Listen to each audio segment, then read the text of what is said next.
Minha esposa Taylor e eu decidimos nos mudar de nossa antiga residência recentemente.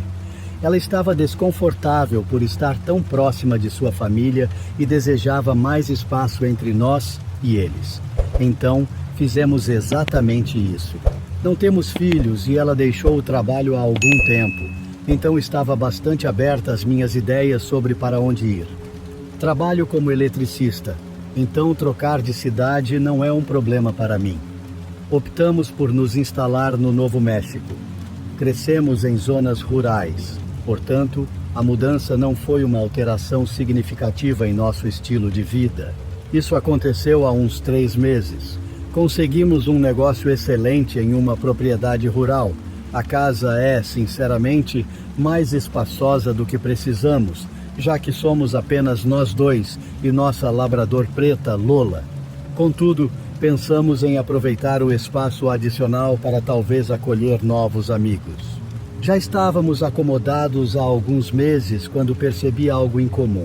As lâmpadas do primeiro andar viviam falhando, enquanto o restante da casa estava com energia normal. Após ocorrer algumas vezes, identifiquei prontamente o problema. Como mencionei, sou um eletricista experiente, então isso é básico para mim. Imaginei que seria um reparo simples. Provavelmente só precisaria ajustar a distribuição de carga no quadro de energia, que estava provavelmente mal ajustado. Nessas situações, fico contente por ser alguém que sabe reparar coisas. Para ser sincero, não tinha ido ao porão desde nossa mudança. Realmente não havia necessidade. Demos uma olhada rápida quando o corretor nos mostrou o local, mas não me detive nos detalhes. Pensando bem, creio que não tinha descido lá desde então. De qualquer modo, desci e comecei a buscar o quadro de energia principal. O porão estava completamente bagunçado e claramente não era um lugar que pudesse ser aproveitado facilmente. Mais parecia um armazém do que um porão propriamente dito. Finalmente, encontrei o quadro de disjuntores principal e comecei a ajustar. Após uns 10 minutos, identifiquei o problema de balanceamento de carga e decidi que faria uma reconfiguração completa quando dispusesse de mais tempo.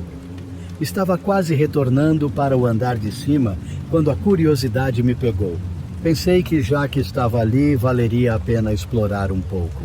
Afinal, era minha casa e me parecia estranho não conhecer bem cada canto dela. Como mencionei, estava repleto de mobília antiga e diversas quinquilharias. Nada de muito interessante estava à vista, e logo percebi que transformar aquilo em algo útil daria um enorme trabalho. Foi então que vi algo inusitado no canto mais afastado do porão, escondido atrás de um amontoado de cadeiras de madeira velhas, uma grande porta de metal. Era peculiar, pois não parecia uma porta comum. Tinha um aspecto industrial robusto. Era mais alta que as portas usuais e bastante espessa. Aproximei-me e minhas suspeitas se confirmaram. Parecia uma daquelas portas que você espera encontrar em um cofre ou numa sala segura. Minha primeira impressão foi que talvez fosse um abrigo anti-tornado, mas era um detalhe surpreendente que o corretor não mencionara. Tentei abri-la, mas a maçaneta estava imóvel, trancada.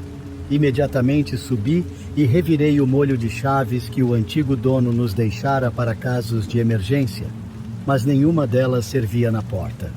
Deve ter tentado umas 15 chaves, todas sem sucesso. Depois contei a Taylor sobre isso e ela ficou intrigada como eu. Não sei bem como, mas ela conseguiu e entramos em contato com os antigos proprietários. A conversa por telefone me deixou de curioso para genuinamente preocupado. Eles se comportaram de maneira estranha, hesitando ocasionalmente, como se escolhessem cuidadosamente as palavras ou evitassem falar demais. Parte de mim lamenta não ter gravado aquela ligação, mas como dizem, a visão sempre é melhor com o tempo. Quando mencionei a porta, eles silenciaram. Por fim, a mulher explicou que era apenas uma sala de segurança para o caso de tornados. Comentei que era ótimo, mas inútil para nós, pois estava trancada. Após um breve silêncio, ela afirmou que haviam perdido a chave e nos aconselhou a simplesmente esquecer aquela porta. Achei isso bastante improvável, considerando que eles tinham nos deixado chaves até para portas que dificilmente precisaríamos usar. O tom dela também me causou uma sensação desconfortável, mas não havia muito que eu pudesse fazer. Encerramos a ligação logo em seguida, pois estava claro que eles não tinham interesse em prolongar o assunto. Taylor tentou descontrair, dizendo que eu estava fazendo tempestade em copo d'água, mas eu não conseguia simplesmente ignorar. Nas semanas seguintes, vez ou outra descia ao porão e ficava lá, olhando para aquela porta, imaginando o que estaria escondido atrás dela. Experimentei todas as técnicas que sabia para tentar abri-la. Algumas até aprendi no trabalho, mas nada funcionou. A fechadura era robusta. Cheguei a desistir por uma semana, mas a curiosidade acabou me dominando. Avançando para 2 dias atrás, as coisas ficaram realmente estranhas. Contra a vontade de Taylor, resolvi chamar um serralheiro. Ele veio e deixei que trabalhasse sozinho lá embaixo. Cerca de 30 minutos depois, desci para ver como ele estava progredindo. Ele comentou que a fechadura era anormalmente complicada para uma simples sala de segurança. Essas foram suas palavras exatas. Fiquei apreensivo que ele não conseguisse abri-la, mas, para minha surpresa, ele conseguiu depois de mais meia hora. Preferia que não tivesse conseguido. Dentro da sala, havia algo parecido com um altar. Fotografias antigas em preto e branco adornavam as paredes, todas marcadas com símbolos que eu não reconhecia. No meio, havia uma cadeira virada para a parede. Dava a impressão de que alguém passara muito tempo ali, apenas olhando para o vazio. Em um canto, um catre com cobertores desarrumados exalava um cheiro de mofo e era bastante repulsivo. Então vi o lixo, sacos vazios de batatas fritas e garrafas d'água amassadas. Percebi então que alguém realmente estivera morando ali, e não fazia muito tempo. Fiquei atônito. Não imaginei que a situação pudesse se agravar, mas claro que piorou. Enquanto tentava assimilar tudo aquilo, reparei em uma segunda porta no canto direito da sala. Era pequena e estava quase oculta pela pouca luz, mas estava ali. Abria e vi que levava a um conjunto de escadas que saía pela porta da adega externa. Senti-me um tolo por nunca ter pensado em verificar aquela porta externa quando nos mudamos. Simplesmente assumi que ela dava para o porão. Durante todo o tempo em que moramos aqui, nunca a abri. O meu espanto rapidamente se transformou em terror ao perceber que alguém realmente estava vivendo em minha casa, sem saber por quanto tempo. Os fatos começaram a fazer sentido. Desde nossa mudança, Taylor e eu notamos várias coisas estranhas, principalmente objetos que simplesmente sumiam. Até então, eu pensava que era minha esposa quem os perdia, algo que acontecia com frequência. No entanto, essa descoberta mudou completamente a perspectiva. Alguém estava vivendo em nossa casa. Demorei para realmente assimilar essa ideia. Não sabia quem era ou o motivo, mas estava determinado a não permitir que voltassem. Tentei contatar os antigos proprietários, exigindo uma explicação e até cogitando uma ação legal, mas não obtive resposta. Eles ou desativaram o número ou escolheram ignorar a situação. Taylor estava aterrorizada e eu também estava assustado. Naquela noite, usei móveis pesados para bloquear a porta da adega e coloquei uma corrente grossa com cadeado para mais segurança. Faríamos o necessário para impedir a entrada de alguém por ali novamente. A polícia registrou um relatório e prometeu tentar contatar os antigos donos. Nossa corretora também ficou horrorizada e se prontificou a ajudar no que fosse preciso. Naquela noite, enquanto tentávamos dormir, ouvimos um estrondo na porta da frente. Lola começou a latir freneticamente e nós apenas ficamos parados, ouvindo em silêncio. Após alguns minutos, os estrondos cessaram, mas então ouvimos pedras batendo na janela do nosso quarto. Taylor segurou Lola enquanto eu, movido pela raiva, decidi ver o que estava acontecendo. Contra os apelos de Taylor, abri a cortina da janela com um taco de beisebol em mãos, mas não vi ninguém. Acreditávamos que tinha acabado. Taylor insistiu para que eu chamasse a polícia, mas uma parte de mim queria resolver aquilo sozinho, sabendo que a polícia provavelmente minimizaria o caso. Prometi que chamaria se algo mais acontecesse.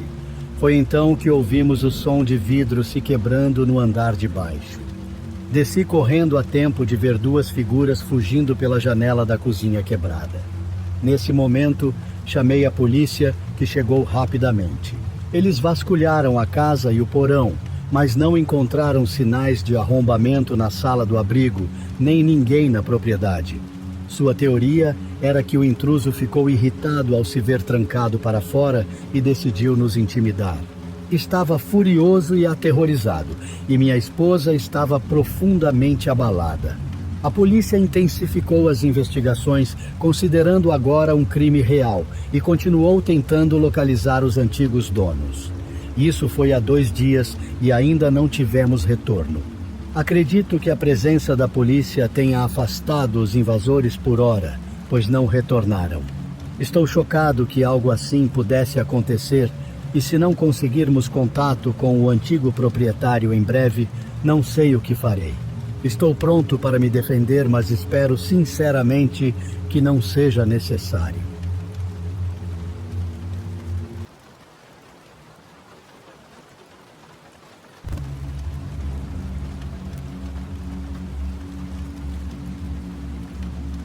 Isso ocorreu há alguns anos, mas ainda me traz uma sensação desconfortável toda vez que lembro. Estou compartilhando agora porque acho que já passou tempo suficiente e não há perigos em publicar na internet. Naquele período, minha esposa e eu tínhamos acabado de nos instalar nos arredores da cidade. Nós havíamos recebido nosso 3º filho, e com todas as coisas de bebê, brinquedos e o caos que isso envolve, nosso apartamento parecia incrivelmente apertado. Descobrimos uma casa charmosa num bairro seguro e calmo, onde os vizinhos diziam que era comum não trancar as portas. A casa não era gigante, mas era uma melhoria significativa do nosso pequeno apartamento. Um detalhe que encantou minha esposa foi o jardim do quintal, um pouco descuidado, adornado com algumas estátuas antigas. Estavam um tanto desgastadas e tinham um ar um pouco macabro, quase como algo de Game of Thrones. Parece bizarro, mas nós dois gostávamos e dizíamos que isso dava personalidade ao nosso jardim. Eu não me importava tanto. Então deixei como estava, estátuas inclusas.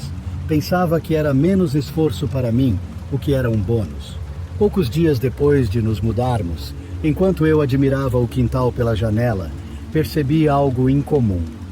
Uma das estátuas, acredito que era um anjo, estava virada de costas para a casa, enquanto todas as outras estavam de frente para nós. Isso me pareceu estranho. Pensei que todas estivessem na mesma posição anteriormente, mas não estava certo. Não dei muita atenção e supus que estava confundindo as coisas. No dia seguinte, ao olhar novamente pela janela, vi que outra estátua tinha virado de costas para a casa. Desta vez, tinha certeza de que algo estava errado. Nunca estive tão convencido de algo em minha vida. Comentei com minha esposa, mas ela apenas encolheu os ombros e disse que não tinha percebido nada. Suspeitei que pudesse ser meu filho, Jimmy, que era bastante travesso naquela época, mas quando o questionei, ele me olhou como se eu estivesse falando bobagem. Duvidava que ele fosse capaz de fazer algo assim. Eu sabia que algo estranho ocorria, mas não tinha como provar. Decidi não fazer alarde sobre isso e tentar esquecer. Além disso, eu tinha preocupações maiores. Relutantemente, admito que estávamos com problemas financeiros e eu vivia com o receio constante de perder meu trabalho. Vários dias se passaram sem incidentes e eu comecei a me acalmar. Mas então, numa noite, ao olhar pela janela, meu coração quase saltou. Todas as estátuas estavam enfileiradas ao longo da borda da casa, paradas, como se me observassem. Era uma cena digna de filme de terror. Parece absurdo, mas senti como se todos aqueles olhos estivessem fixos em mim. Minha respiração ficou ofegante e eu não sabia se estava mais assustado ou perplexo. Decidi ir lá fora para entender melhor o que estava acontecendo. Com cautela, olhei pelo quintal várias vezes antes de abrir a porta dos fundos. Mesmo sendo de dia, o medo tinha tomado conta de mim. Finalmente abri a porta e fui checar as estátuas. Ao tentar erguer uma, percebi que eram extremamente pesadas, impossíveis de serem movidas por uma pessoa só. Eu mal conseguia mexer uma delas. Enquanto ponderava sobre o que fazer, minha esposa apareceu, e pela sua expressão vi que estava tão perturbada quanto eu. Ela especulou que talvez fosse algum vizinho tentando nos intimidar, uma forma de recepcionar os novos moradores do bairro. Mas essa ideia não tinha lógica. Conhecíamos todos os vizinhos e eles pareciam pessoas normais e agradáveis. Também duvidava que alguém faria isso com uma família que tem crianças pequenas. Isso mais parecia uma perseguição do que uma brincadeira. No fim, chamamos a polícia, que pouco pôde fazer. Eles sugeriram instalar câmeras de segurança, o que não era viável financeiramente para nós. Disse a eles que colocaríamos as câmeras, mas internamente hesitava em tomar uma medida tão drástica. Eles foram embora e isso nos deixou um pouco mais aliviados, embora minha esposa ainda estivesse muito abalada. Fizemos o possível para esconder tudo dos nossos filhos. Por mais que pareça, não queríamos assustá-los. Nada mais aconteceu nos dias seguintes. Achei que a presença dos policiais pudesse ter intimidado o responsável, o que era reconfortante. Então tentamos seguir em frente, mesmo que ainda estivéssemos desconfortáveis. Tentei convencer a mim mesmo de que minha esposa poderia estar certa, que talvez fosse só uma brincadeira, mas isso não acalmava meus nervos.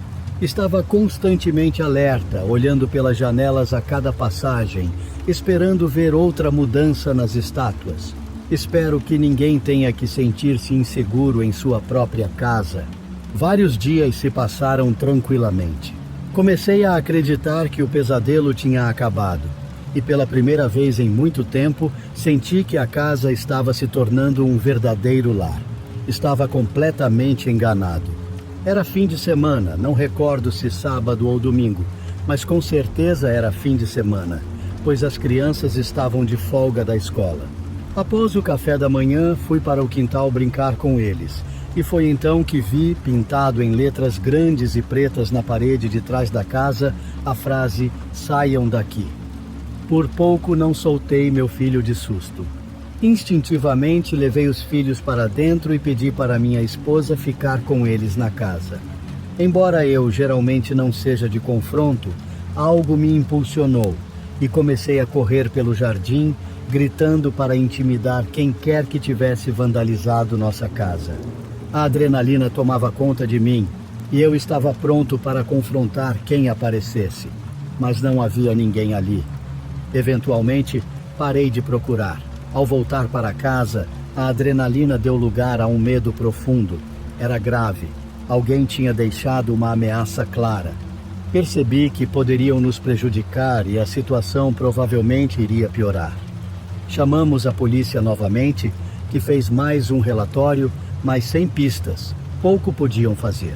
Pedi que ficassem conosco, mas disseram que sem evidências concretas não poderiam justificar o uso dos recursos dessa maneira. Suspeitavam que talvez fossem apenas jovens delinquentes. Fiquei chocado com a resposta deles. Prometeram que manteriam uma patrulha por perto, o que supostamente deveria me consolar. Minha esposa estava ainda mais perturbada que eu, então tentei acalmá-la, dizendo que estaríamos seguros, mesmo sentindo pânico por dentro. Naquela noite, estava na cozinha quando ouvi minha esposa gritar da sala. Corri até lá e a encontrei parada ao lado da janela, apontando para fora. Olhei e senti um nó no estômago. 5 pessoas estavam em nosso quintal, todas usando máscaras brancas. Moviam-se de maneira estranha e trêmula, quase como marionetes. Ficamos ali, paralisados, sem conseguir reagir, apenas observando. Foi horrível. Não consigo imaginar o que pretendiam, mas foi o episódio mais perturbador que já presenciei. Saí do choque e peguei a maior faca da cozinha. Gritei para minha esposa chamar a polícia, e enquanto ela fazia isso, corri para a porta dos fundos com a faca em mãos. Gritei como um louco e avancei em direção a eles, mas imediatamente me arrependi. Eram 5 contra 1, e eles podiam estar armados. Antes que pudesse acontecer mais alguma coisa, virei e corri de volta para dentro, sentindo-me um covarde. A faca parece ter intimidado eles, pois pararam de dançar e correram para além do nosso jardim, desaparecendo de vista. Ordenei que minha esposa corresse para o andar de cima, pegasse as crianças e se trancasse, enquanto eu ficava vigiando a porta dos fundos. Quando a polícia chegou, os intrusos já haviam fugido. Os oficiais vasculharam a área, mas não encontraram nenhum sinal deles. Aquilo foi o limite para mim. Independente dos custos, instalei câmeras de segurança no dia seguinte. Minha esposa ficou abalada por semanas, implorando para nos mudarmos. Eu prometi que, se mais alguma coisa acontecesse, mudaríamos, mesmo que isso nos prejudicasse financeiramente. Felizmente, parece que as câmeras surtiram efeito, pois essas pessoas nunca mais apareceram e não tivemos mais incidentes. O mais assustador é que ainda moramos na mesma casa e nunca entendemos realmente o que ocorreu.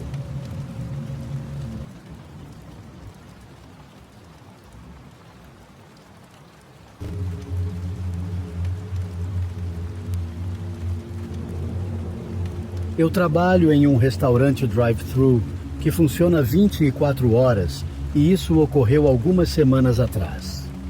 Sou chefe de equipe, mas na maior parte do tempo realizo as mesmas atividades que os outros, que incluem cozinhar e atender pedidos. Durante a madrugada sempre temos pelo menos 2 pessoas trabalhando, uma delas um gerente e a outra, em geral, um cozinheiro.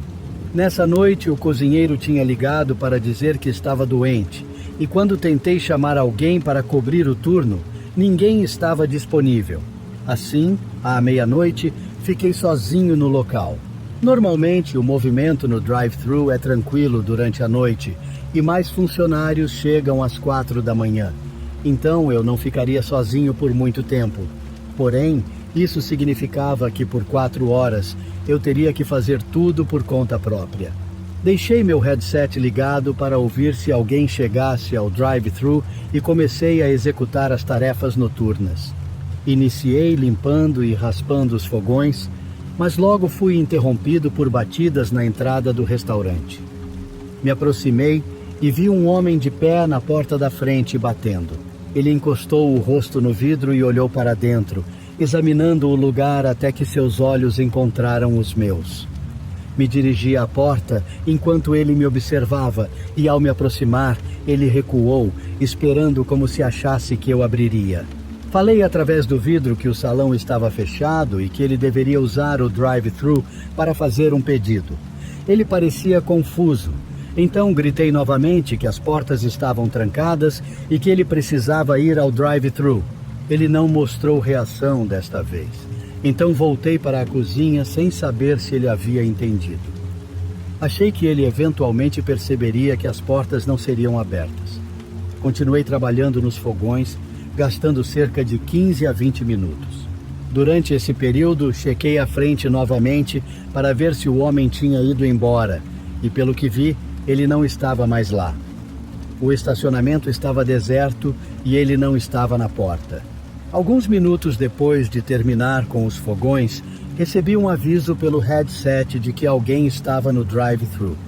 Liguei o microfone e pedi o pedido enquanto me dirigia à janela, mas não houve resposta. Ao chegar lá, percebi pelas câmeras que não havia carro algum do lado de fora. Olhei ao redor na tela e não vi movimento, então decidi voltar. No entanto, ao entrar na sala dos fundos, parei ao ouvir um barulho. Fiquei imóvel, escutando enquanto passos soavam sobre mim no telhado do restaurante. Eram passos cautelosos, quase silenciosos, exceto pelo rangido ocasional do telhado, mas estava claro que alguém estava lá em cima.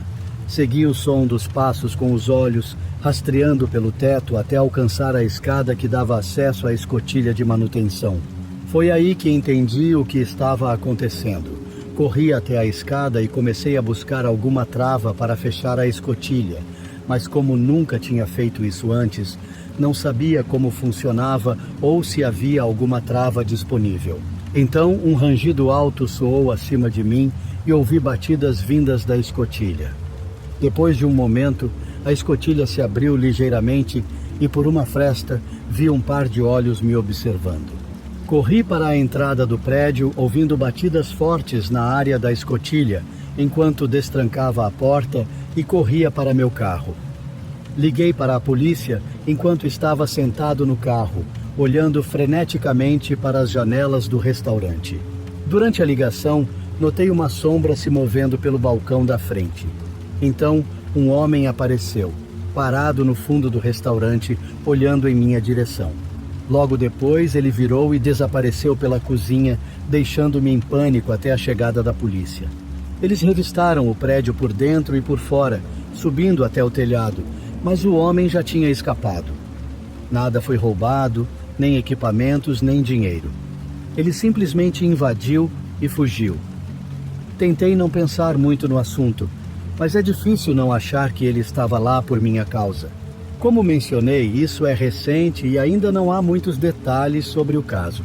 Apesar de seu rosto estar gravado nas câmeras, sua identidade ainda não foi confirmada. O dono do prédio instalou um cadeado na escotilha, o que já deveria ter sido feito antes, mas parece que era apenas um incômodo. Ainda estou preocupado com as intenções desse homem e se ele poderia estar me observando, esperando uma nova oportunidade para agir como antes.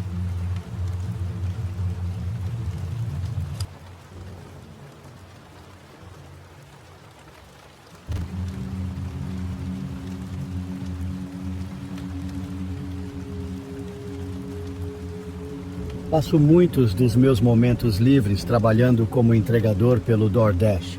É como consigo um dinheiro extra sem ter de me atar a um segundo emprego fixo.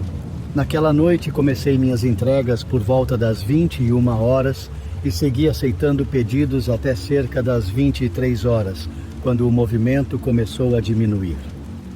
Durante esse período, circulei principalmente ao redor do centro comercial, onde se localizam a maioria dos fast foods que geralmente recebem pedidos. Então recebi mais uma solicitação.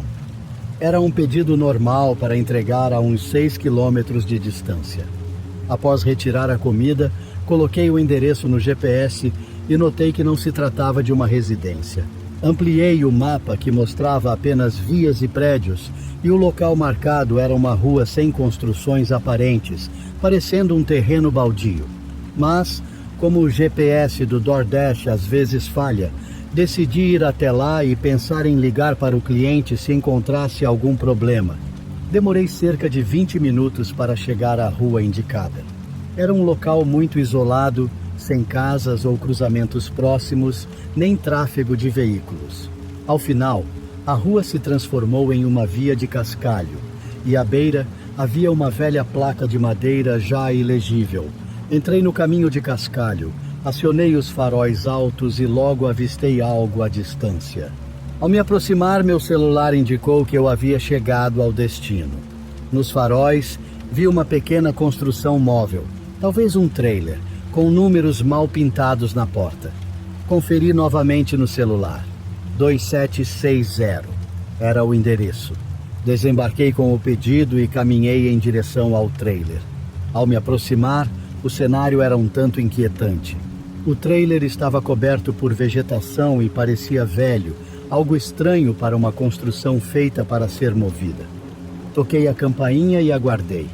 Era um daqueles raros pedidos que seria pago em dinheiro, o que começava a fazer sentido diante do cenário, mas definitivamente não era um lugar onde me sentia à vontade para ficar. Enquanto olhava ao redor, uma sensação desconfortável me envolvia. O local era cercado por mata fechada, sem nenhuma iluminação ao redor. Fora o trailer, reinava uma escuridão completa. Escutei um barulho vindo de dentro e me preparei para alguém abrir a porta. Mas então uma voz do meu lado direito me surpreendeu. Virei e vi um homem sorrindo para mim, parado ao lado do trailer. Ele perguntou se eu tinha o pedido dele e eu confirmei, pedindo desculpas enquanto entregava a comida.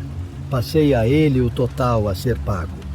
O homem colocou a mão no bolso e retirou uma nota de $5, sorriu de novo e disse que ia buscar o restante do dinheiro. Virou-se e caminhou para trás do trailer enquanto eu esperava parado. Essa interação descrita assim não parece tão bizarra quanto foi na realidade, mas posso afirmar que havia algo muito sinistro naquele homem. Era o modo como ele se movia e falava que me deixava arrepiado. Esperei por 1 minuto ou mais, ficando cada vez mais ansioso, até que resolvi espiar o canto para ver onde ele estava. Ao longe avistei uma figura parada ao lado do que parecia ser a sombra escura de um barracão. Ele não se movia, estava apenas parado ali. Enquanto o medo aumentava, virei ao ouvir a porta do trailer se abrir. Outro homem apareceu e, quando fui cumprimentá-lo, ele fechou a porta bruscamente.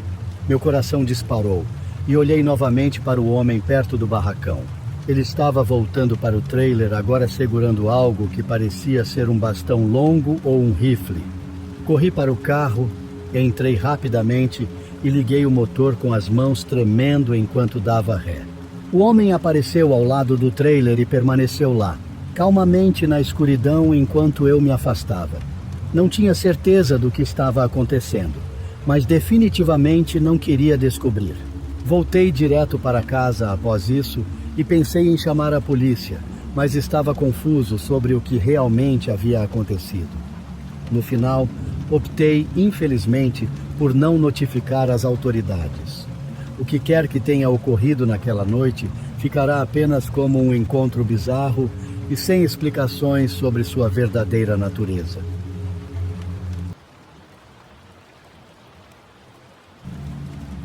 Comprei minha primeira casa aos 27 anos. Foram anos poupando e, apesar de ser um espaço simples e pequeno, eu me sentia orgulhoso dele. Porém, a mudança foi um desafio. Eu havia morado com meus pais e 3 irmãos, além de 2 cães, durante toda a minha vida. A casa sempre estava movimentada e barulhenta, mas esta era tão silenciosa. Honestamente, essa foi a parte mais difícil da mudança, a falta de ruído. Morar sozinho era algo novo e no começo não sabia se me adaptaria. Tenho certeza que quem já saiu de casa para viver por conta própria entende o que digo. Uma coisa que realmente gostava na casa era a pequena sacada no 2º piso. Não me entenda mal, era quase pequena demais para ser chamada de sacada. Mal cabia para ficar de pé e uma cadeira nem pensava em entrar. Mesmo assim, eu subia lá quase todas as noites após o trabalho para relaxar e respirar um pouco. Eu fumava muito, mas detestava o cheiro, então fumar dentro de casa estava fora de questão. A sacada era perfeita por essa razão. Nem precisava sair de casa ou abrir mão do conforto do meu espaço só para fumar. Era um verdadeiro luxo. Vou explicar como era o layout da vizinhança para que você entenda o que aconteceu depois. A rua onde eu morava era bem típica, com casas lado a lado. Atrás da minha, a situação era a mesma, ou seja, todas as casas compartilhavam um quintal, separadas apenas por cercas de 3 metros, que marcavam os limites dos terrenos. Da minha sacada, eu podia olhar por cima da cerca para o quintal do vizinho dos fundos e para dentro do dela. Dava para ver tudo, na verdade. Após algumas semanas, notei que tinha conhecido quase todos os vizinhos, menos ela. Pensando bem, não me lembro de tê-la vista ou falado com ela. Ela nunca acionava, nunca aparecia, nunca a vi no quintal ou na janela do quarto, nada. Era como se ela não existisse. Se não fosse por uma luz ocasional no quarto à noite, eu teria pensado que a casa estava vazia. Imaginei que devia ser alguém mais velho, já que o gramado parecia abandonado há tempos e nunca se ouvia barulho vindo do quintal dela. Depois de mais uma semana, a curiosidade me pegou e decidi me apresentar para pelo menos conhecer quem era. Num sábado, caminhei pelo quarteirão até chegar à casa dela, esperando tocar a campainha e talvez bater um papo. Mas o estado da casa era lamentável. Decadente seria um eufemismo, parecia abandonada há tempos. O jardim estava selvagem, cheio de mato, e toda a propriedade parecia negligenciada por anos. A tinta descascava e parte do acabamento estava deteriorado, com o caminho de entrada manchado. A campainha não funcionava, então bati forte e esperei. Ninguém respondia. Fiquei ali parado, começando a suspeitar que talvez a casa estivesse desocupada. Contudo, notei um movimento sutil atrás da cortina da janela, um rápido vislumbre, como se alguém estivesse me observando. Isso bastou para mim. Definitivamente tinha alguém ali me espiando, mas por algum motivo não queria abrir a porta. Estava prestes a ir embora quando, de repente, a porta se abriu abruptamente, batendo contra a parede, como se alguém a tivesse empurrado com força. Dei um pulo para trás, surpreso. Ao me virar, deparei-me com uma senhora asiática idosa na porta, me olhando fixamente. Ela era baixinha, com cabelos grisalhos presos em um coque rígido. Sua pele estava enrugada, porém tensa, como se estivesse constantemente contraindo os músculos faciais, se é que isso faz sentido. Seus olhos estavam anormalmente arregalados, de uma forma perturbadora. Confesso que fiquei bem assustado só de olhar para ela. Havia algo de muito errado, como se estivesse sob efeito de algo. Ela ficou em silêncio, apenas me encarando sem expressão. Finalmente pigarreei e me apresentei como um novo vizinho. Depois de um breve silêncio, ela disse que se chamava Priscila e me deu um meio sorriso. Só isso. Ela nem perguntou meu nome, apenas continuou me observando. Acenei sem saber o que mais dizer e me afastei, perturbado mais do que gostaria de admitir. Nunca ouvi a porta se fechar atrás de mim. Não queria olhar para trás. Mais tarde, naquela noite, fui para minha varanda como sempre, tentando esquecer o encontro bizarro. Naquele momento eu não tinha ideia do problema que estava começando. Ao olhar por cima da sacada, vi ela, a senhora de aparência perturbada de mais cedo, parada bem no meio do quintal, olhando diretamente para minha casa. Ela não se mexia ou chamava, apenas ficava lá, me encarando. Era um daqueles momentos em que você questiona se está realmente vendo o que acha que está vendo. Não sabia se devia falar algo, acenar ou fingir que não a tinha visto. Foi uma das visões mais assustadoras que já tive e não sabia como lidar com isso. Voltei para dentro, tentando me convencer de que ela só estava um pouco confusa e que não deveria me preocupar com uma velhinha inofensiva. Mas não acabou por aí. Na noite seguinte, avistei-a de novo, mas desta vez ela se movia de uma janela para outra dentro da sua casa, observando-me de cada uma. Embora tentasse ignorar, sentia que ela sabia que eu estava ciente de sua vigilância. Esperava que ela parasse, mas continuou. Ela ainda me observava quando terminei de fumar e me voltei para entrar em casa. Movido pela curiosidade, espiava pela minha janela uns 20 minutos depois para ver se ela ainda estava lá. Para meu espanto, ela estava. Telefonei para meu pai, que sugeriu que ela talvez tivesse demência ou algo do tipo e que provavelmente estava apenas solitária ou confusa. Ele achava que eu deveria ter pena dela. Era complicado sentir pena de alguém que parecia estar me perseguindo, mas meu pai me tranquilizou, insistindo que ela era inofensiva. Alguns dias se passaram sem incidentes. Não a vi no quintal nem nas janelas. Comecei a pensar que meu pai poderia estar certo e me senti aliviado por não ter reagido exageradamente. Isso até que uma manhã encontrei uma meia feminina perto da minha cerca. jogada no meu quintal. Olhei para ela e senti um arrepio. Não era apenas o comportamento estranho dela, ela tinha invadido minha propriedade. Fiquei indeciso sobre o que fazer. Não queria confrontá-la, mas sentia que não podia mais ignorar a situação. Pensei em chamar a polícia, mas hesitei, não querendo causar problemas com uma vizinha. Naquela noite, enquanto estava deitado, a campainha tocou incessantemente, uma, duas, várias vezes seguidas. Sabia que era ela. Irritado mais do que com medo, levantei, vesti uma camisa e fui até a porta, decidido a pedir que me deixasse em paz. Pensava que tinha procrastinado demais e que era hora de resolver isso. Surpreendentemente, não estava assustado. Quando abri a porta, ela avançou em minha direção com uma faca de cozinha, rosto distorcido pela raiva. Ela gritava acusações de que eu havia levado seu filho. Mal tive tempo de reagir. Segurei seu braço, desarmei-a e a derrubei no chão. Dominá-la foi fácil, mas isso não diminuiu o terror da situação. Meu coração disparava e minhas mãos tremiam enquanto a segurava no chão e chamava a polícia. Ela gritava loucuras sobre seu filho e me ameaçava. Em um momento tentou me morder, mas eu não a soltei até a polícia chegar. Foram os minutos mais longos da minha vida. Ela não parou de gritar ou se debater até a polícia chegar e contê-la. Levaram-na para o carro enquanto ela continuava gritando. Nunca estive tão assustado. A polícia verificou se eu estava bem e me informou que ela seria levada a uma instituição psiquiátrica. Nunca mais a vi após isso. Esse incidente ainda pesa em minha mente e definitivamente me tornou mais paranoico e cauteloso. Menos de um ano depois, mudei-me dali.